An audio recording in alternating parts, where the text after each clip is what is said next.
नमस्कार, आप देख रहे हैं लाइव यूपी न्यूज। नजर हर खबर पर। दो जने आ जाओ। चल रहा है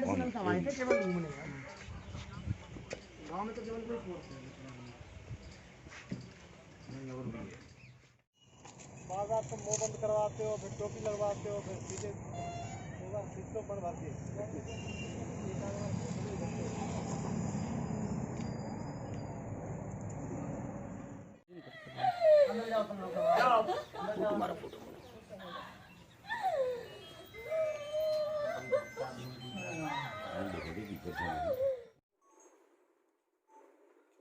सर 14 तारीख को रेप पीड़िता के साथ रेप का मामला हुआ था। उसके बाद उसको सफदरजंग में एडमिट कराया गया था। आज उसकी उपचार के दौरान मौत हो गई है। अब उसमें एडमिनिस्ट्रेशन द्वारा क्या सहायता की जा रही है परिवार की? देखिए, ये घटना 14 तारीख की है और 14 तारीख को जो पीड़िता के भाई है उन्होंने थाने में एक तहरीर दी थी और उसमें बताया था कि उसकी माँ और वो खेत पे काम कर रही थी, चारा काटने गई थी, तो किसी ने उसको मारने की नीयत से, गला दबा करके मारने की नीयत से उस पर हमला किया और 14 तारीख को ही 307 और SC एक्ट में मुकदमा पंजीकृत किया गया और उसमें उन्होंने एक ही अभियुक्त बताया था और शीघ्र ही उस अभियुक्त की गिरफ्तारी की गई। पीड़िता की हालत गंभीर होने पर उसको अलीगढ़ रेफर किया गया, जहां उसका इलाज चल रहा था, लेकिन पीड़िता बयान देने की स्थिति में नहीं थी। इस कारण से 22 तारीख को पीड़िता के बयान लिए गए और पीड़िता के बयान के आधार पर गैंग रेप की धारा उसमें 376D उसमें बढ़ाई गई और पीड़िता ने जो पहले एक अभियुक्त था उसके अलावा 3 और अभियुक्त के नाम बताए।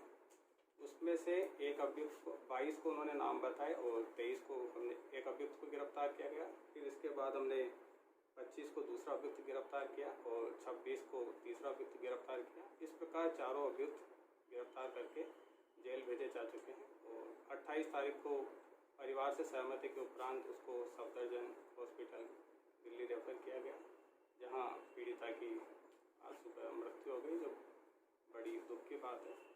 पीड़िता को SC एक्ट में 4,12,500 रुपये की धनराशि दी गई थी और आज 5,87,500 रुपये की धनराशि जिला प्रशासन द्वारा और दी जा रही है। इस प्रकार पीड़िता को जो कुल आर्थिक मदद दी जा रही है वो 10 लाख रुपये की हो गई। इसके अलावा हम इसकी शीघ्र विवेचना कर रहे हैं और फास्ट ट्रैक कोर्ट बना करके दोषियों को शीघ्र सजा दिलाई जाएगी। सबसे मामला ये भी आया था कि पीड़िता के बावन है 2001 में भी जो अब नामजद 4 आरोपी हैं उनके 2 लोगों के खिलाफ पहले भी मारपीट का मामला दर्ज कराया था। तो क्या ऐसा कहा जा सकता है कि इनकी रंजिश पुरानी थी, पहले भी था मामला कुछ? देखिए, जब तक ऐसा मैं रिकॉर्ड नहीं देख लेता तो इस बारे में कोई टिप्पणी मैं नहीं कर पाऊँगा। इसमें एक चीज़ ज़रूर मैं ऐड करना चाहूँगा, जो जीभ काटने वाली बात है। जैसे पीड़िता का जो गला दबाया गया और गला दबाने के डॉक्टरों के अनुसार जो बताया गया, गला दबाने के दौरान उसकी जीभ बाहर आई और दांतों के बीच में फंसने से उसमें जीभ में चोट आई थी और जीभ काटने की बात पूर्णतः सही नहीं है, केवल जीभ पर उसमें चोट आई थी और पीड़िता बोल रही थी और इसी कारण से उसमें जो CO थे और जो महिला कांस्टेबल उनके साथ गई थी वो 22 तारीख को बयान दिया गया।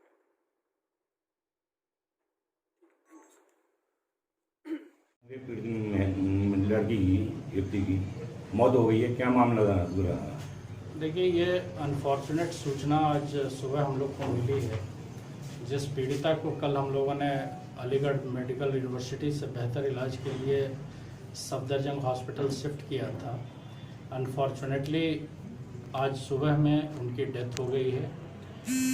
पार्थिव शरीर को लाने के लिए हमारी फोर्स वहाँ पे मौजूद है। हमने एडिशनल फोर्स यहाँ से भेजा है, एक इंस्पेक्टर, एक महिला कांस्टेबल और एक कांस्टेबल, साथ ही पुलिस महानिरीक्षक अलीगढ़ महोदय के द्वारा एक क्षेत्राधिकारी को सफदरजंग हॉस्पिटल भी भेजा गया है ताकि परिवार वालों को कोई समस्या न हो। आप लोग पूर्व से ही विगत हैं कि इस प्रकरण में 14/9 को FIR कायम हुई थी। तत्पश्चात एक जो नामजद अभियुक्त था उसकी गिरफ्तारी के बाद जो अन्य 3 अभियुक्त प्रकाश में आए थे 376D सेक्शन के तहत, उनको भी गिरफ्तार करके उन अभियुक्तों को भी जेल भेज दिया गया था।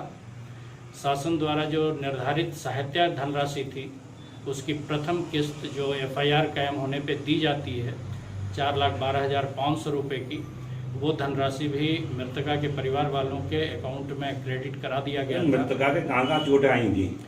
देखिए, मृतका के जो मेडिकल रिपोर्ट है वो मेडिकल रिपोर्ट के आधार पे उनके शरीर के ऊपरी पार्ट में चोट थी, जहां गर्दन और ये सब का पोर्शन है। बाकी मेडिकल रिपोर्ट का डॉकेट नहीं, जीभ भी कट गई थी क्या? मेडिकल रिपोर्ट का डॉकेट जब हमारे पास उपलब्ध होगा तब हम आपको इसको डिटेल बता पाएंगे देख करके। जहाँ तक जीभ कटने की बात है, चूँकि पीड़िता का बयान उस समय लिया गया था क्षेत्राधिकारी जो आईओ थे उनके द्वारा, तो उसमें वीडियोग्राफी भी हुई थी और उसमें पीड़िता ने अपना बयान भी दिया था। नहीं, स्पाइन टूट गई है और जीभ कट गई है ऐसा? वो मेडिकल रिपोर्ट आने के बाद बेहतर हम बता पाएंगे। अभी हमारे पास मेडिकल रिपोर्ट का डॉकेट अवेलेबल नहीं हुआ है। जहाँ तक जीभ कटने की बात आप कह रहे हैं, पीड़िता का बयान वीडियोग्राफी में क्षेत्राधिकारी जो आईओ हैं उनके द्वारा लिया गया है और वो बयान उन्होंने दिया है। तो और बाकी जो टेक्निकल मेडिकल एस्पेक्ट है वो मेडिकल रिपोर्ट अवेलेबल होने के बाद ही हम आपको बता पाएंगे।